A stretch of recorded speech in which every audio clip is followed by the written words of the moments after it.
So today's video is kind of a follow-up video about something I made 3 or so months ago, talking about a situation. It doesn't really have to do with video games. So if you're looking for video games, there's thousands of videos on the channel. Plus, your boy had a couple of Stave Weisers last night, and he's feeling a little bit tired. Halloween party for my uncle.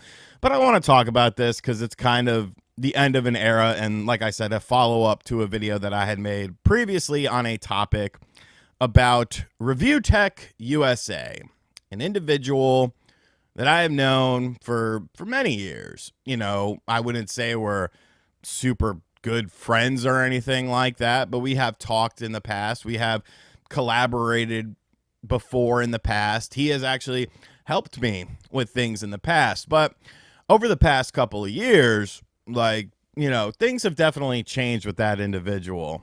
A channel of over 1 million subscribers just gone in an instant because of a potentially knee-jerk reaction. And that's, 1 million subscribers is something that a lot of people on this platform will never achieve. That is an achievement at the end of the day. Now, how long it took you to get there, none of that really matters. It's all about the achievement. I'll never get 1 million subscribers, and I'm okay with that. 500K was what I wanted to hit, and everything after that is a blessing. You know, some people I know, John, Spawnwave, MVG, they'll probably hit 1 million one day. But to hit that and then completely throw that away because of circumstances is a very, very bizarre situation that I feel like a lot of people don't understand why. And I'm not going to say that I understand why he decided to do that. I'm sure he's talked about it on his streaming channel. He does have a streaming channel. But I just kind of want to talk about, how this kind of thing ends up happening, because things have definitely gotten weirder with him over the past couple of years. You know, there was the situation with his editor, Jay, and him and Jay having a falling out, and then they were at each other's throats, but then they were cool again, but then they were at each other's throats. Like, I feel like what's being put out there for the public eye and for public consumption isn't necessarily what's happening, behind the scenes. I feel like there's a lot of question marks associated with this story. And one of the things is, part of me is like, well, why does anybody care about this? But in the same breath, it's like when things play out in the public eye, when you see a decline in someone that you've been following, for years, you've been watching their content for years, you grow an attachment to those people. You grow an attachment to those individuals, whether it's, just being a fan of their content or, enjoying them as a creator, as a person behind them. You build up an image of someone from watching them. You feel like you garnish a connection with them, and then to see that connection kind of change and things be thrown into that, like, you don't know how to react. Now, I'm not going to say Rich and I are like the best of friends. We have, he has done things to help me out, though. When I had a situation with a Wii U eShop developer, that was just a bizarre situation.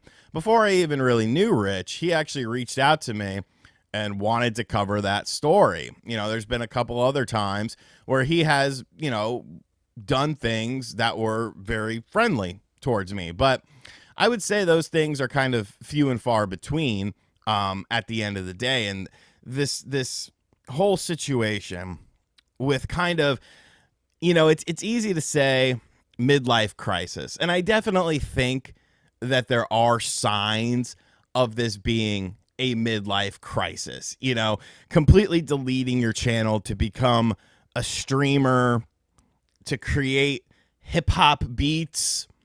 Like, no disrespect, but I don't think that's going to be like a lucrative thing. If that's a passion project for you, like, that's cool. That's cool. That's fine. But you have to have that main source of income, because Rich and I really, we're not that different in age. There's like, I think 2 or 3 years between us. He's like 2 or 3 years my elder.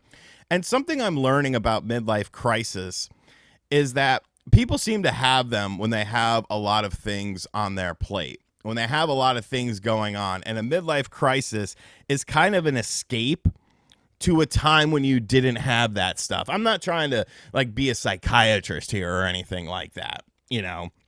But that's just kind of how I view it, especially with like my friends and stuff like that. Like if you have a void in your life of something because you have things going on behind the scenes, and obviously that man has a lot going on behind the scenes. He has things with his family, with his kids and stuff like that. Like there's a lot of stuff that we probably don't even really know about. His living situation and stuff like that, you know, all that sort of stuff. And I feel like that's kind of an escape. So while, you know, you might look at it and be like, what the hell is this dude doing? Like, I do kind of see it that way. But one thing that I think we can all agree on is there has been a decline in just the way he's acting. You know, and there, you know, you could go back and there was signs of it for you know, past years with situations and scandals and stuff like that he had. But I don't think anything has really been kind of to this level since, like, you know, the big cheese stuff. But everyone says, you know, he needs help. He needs help. He's going through some stuff. And, you know, I probably have said that before in the past as well. Because I do, you know, the sudden urge to become a hip hop creator, the weird infatuation with DSP and birds, you know, just the overall mentality that he has had is very different than what it used to be. But the thing about help is that I'm not trying to equate this to what I'm about to use as an example, but I do think there are some parallels with it. The thing about help is there has to be something within the person that wants to get help. You could send an addict to rehab a million times, but unless that addict has a little something in them where they want to get clean, it's never going to do anything. I've seen it time and time and time again with people in my personal life, friends of mine, good friends of mine, where if that person does not want to get help and they are forced to get help, it doesn't do anything. There has to be something inside the person that wants to change. And I don't think Rich really wants to change. I don't think he wants to change. I think in his mind, what he's doing is the right thing. Like, let me be real with you. I've seen the views and stuff that he would get on the gaming news stuff, making multiple uploads a day, having that fan base. Unless his channel was just completely knackered by YouTube in terms of CPM, he was making far more money doing that, talking about random video game news, than he's doing with this streaming stuff, than he's going to do with this streaming stuff. Because people aren't really gelling with his personality as it stands now. You know, 5-10 years ago, maybe it was a different situation. But it's not.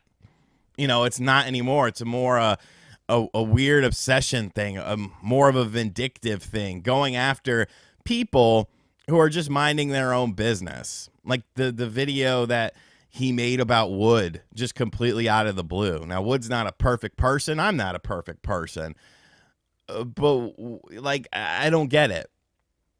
Or maybe I do. Maybe it's just a person who's kind of living in their own bubble. And, you know, they think this is the right move. And, you know, I guess you kind of got to respect that to some degree. But in the same breath, it's like, will there be regret? And there probably will be. So RIP Review Tech USA channel. Let's be real. You didn't really review technology in the United States all that much. I hope you get the peace you need with what you're doing with this. But hey, you know what? At the end of the day, it's your channel. It's your life. People are going to have opinions about it. And this is just my opinion on it. So let me know in the comments section down below. You know, what do you think about it? Do you think that he was wise to delete his million subscriber channel? I mean, here's the thing that I don't, maybe it didn't cross his mind, but you have this streaming channel that's a fraction of the size of your main channel. If you didn't want to upload anymore on your main channel and you just wanted to stream, why not just use the million subscriber channel and be like, hey, I'm turning this into just a streaming channel? Like, was it a matter of pride that you thought that maybe you would get under 1 million subscribers by changing the format up, and that would, you know, kind of hurt a bit? I don't know. Just weird, bro. Just weird. People are weird on here. People are very weird on this platform. And as always, thank you for checking out this video. Hope you enjoyed it. I'm going to go try to wake up. I lost my train of thought there. I'll catch you guys on the next video. Later.